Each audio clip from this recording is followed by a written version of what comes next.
Good morning once again. This is here. Let me put it over here. Right.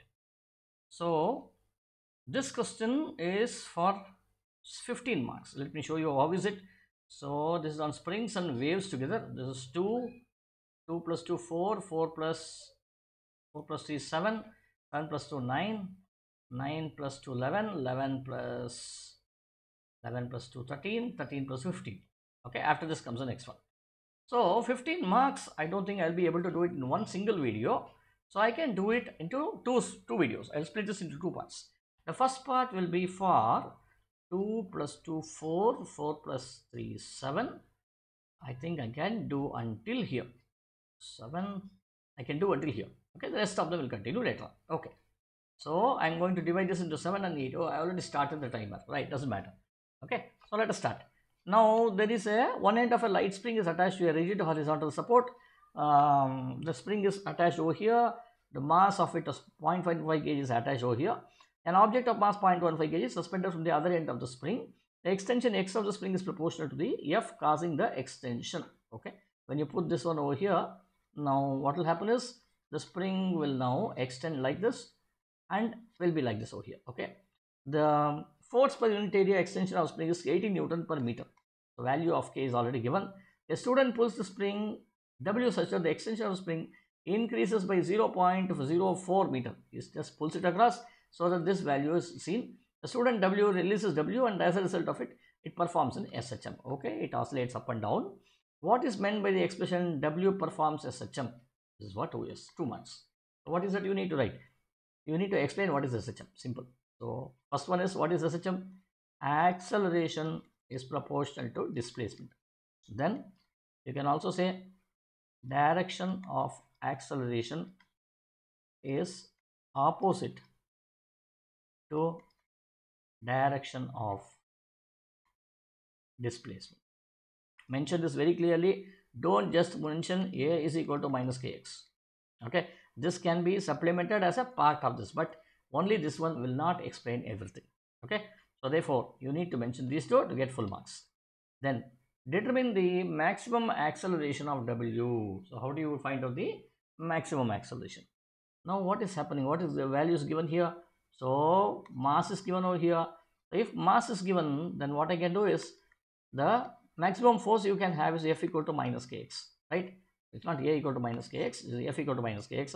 The value of K, I take the magnitude of this. What is the value of K? 18 multiplied by, what is the maximum displacement he has had? He has had 0.04 meters. 0.04 meters, 0.04. So this is nothing but your F max, maximum force. So corresponding to it, you will also get an acceleration. So what I will do is, by Newton's second law, I will write F max equal to m into A, which should be equal to 18 into 0.04. The value of A should be 18 into 0.04 divided by m. What's the value of m?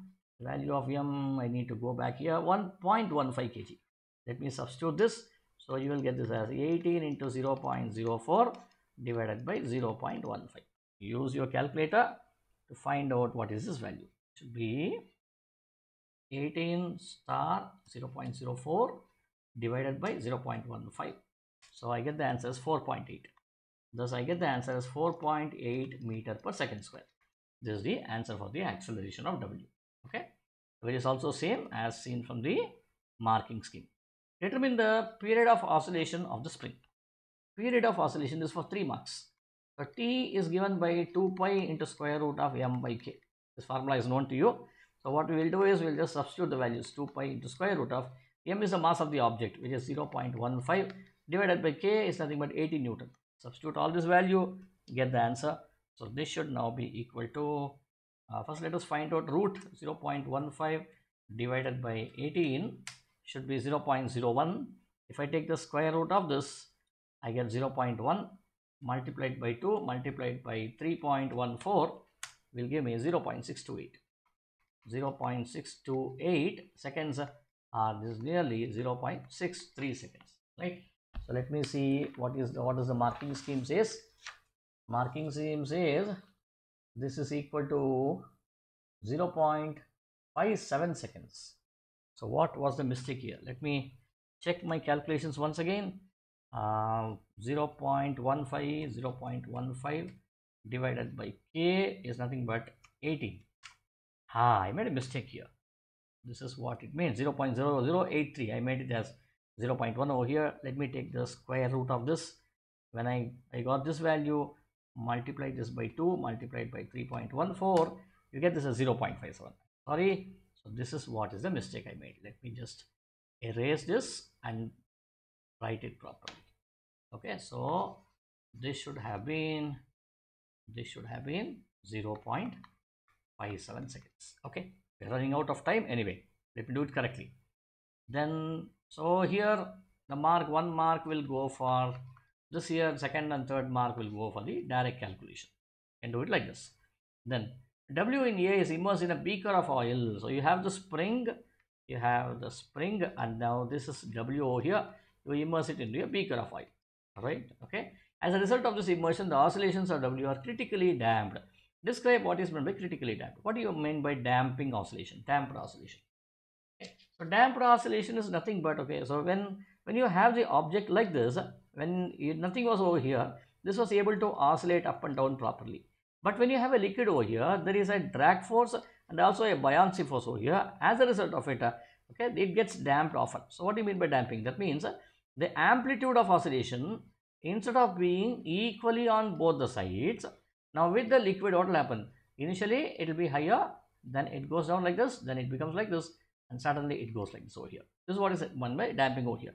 So what do you mean by critically damped? Which means first thing is amplitude reduces rapidly. This is the first thing that you can say.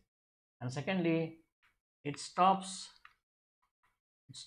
in minimum time. Right? You can say that. And then you can say sometimes it can stop without completing one full oscillation also. So this is what you call as critically damped. Okay, we are done with time. Anyway, I'll stop here and continue with the next video.